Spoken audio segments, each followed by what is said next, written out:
मसाजोगचे सरपंच संतोष देशमुख यांच्या हत्येशी वाल्मिक कराड याचा संबंध असल्याचा आरोप विरोधकांकडून सतत केला जातोय। त्याला अटक का केली जात नाही असा सवाल राज्यभरातून उपस्थित केला जात असतानाच वाल्मिक कराड हा आज सीआयडीला शरण आलेला आहे। मसाजोगचे सरपंच संतोष देशमुख यांच्या निर्घृण हत्येमुळे महाराष्ट्रातलं राजकारण मोठ्या प्रमाणात तापलंय। याच दरम्यान 2 कोटींच्या खंडणी प्रकरणातील आरोपी व संतोष देशमुख हत्ये प्रकरणातील मुख्य संशयित वाल्मिक कराड मंगळवारी सीआयडी आणि पोलिसांना शरण आलेला आहे। साधारण 12:30च्या दरम्यान वाल्मिक कराड सरेंडर झाल्यानंतर तब्बल 4 तास तो पुण्यातील सीआयडी कार्यालयात होता। याच दरम्यान बीड प्रकरणाबाबत त्याची चौकशी करण्यात आली असल्याचं समोर आलंय। त्यामुळे नेमकी काय चौकशी झालेली आहे हे जाणून घेण्याची सर्वांनाच उत्सुकता आहे। बातमी सविस्तर पाहूया त्याआधी तुम्ही HPN मराठी न्यूज चॅनल पहिल्यांदाच पाहत असाल आणि अजूनही चॅनलला सबस्क्राइब केलं नसेल तर नक्की सबस्क्राइब करा, जेणेकरून आमचे अपडेट्स लवकरात लवकर तुमच्यापर्यंत पोहोचतील। याबाबत प्रसिद्धी माध्यमांशी बोलताना सीआयडी अधिकाऱ्यांनी महत्त्वपूर्ण खुलासा केलाय।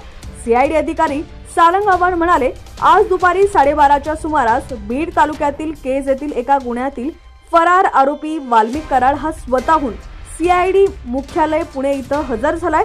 त्याला सीआयडी पुढे त्यांनी ताब्यात घेतलेला आहे।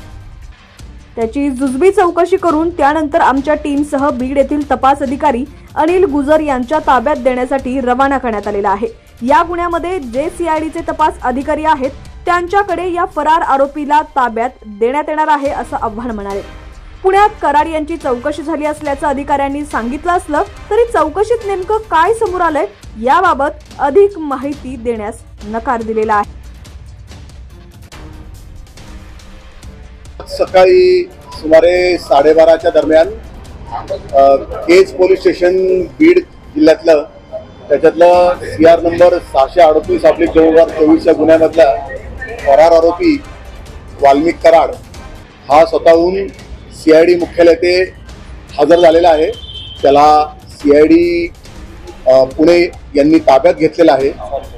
जुजबी त्याची थोडीफार चौकशी करून तदनंतर त्याला आम्ही आमच्या टीमसह तपासी अंमलदार जे आहेत आमचे बीड सीआयडी पथकाचे अनिल गुजर यांच्या ताब्यात देण्याकरता त्यांना रवाना केलेला आहे। पुढचे जे सीआयडीचे DYSP आहेत जे या गुन्ह्याचा तपास करतात त्यांच्या ताब्यात संबंधित फरार आरोपीला देण्यात येईल।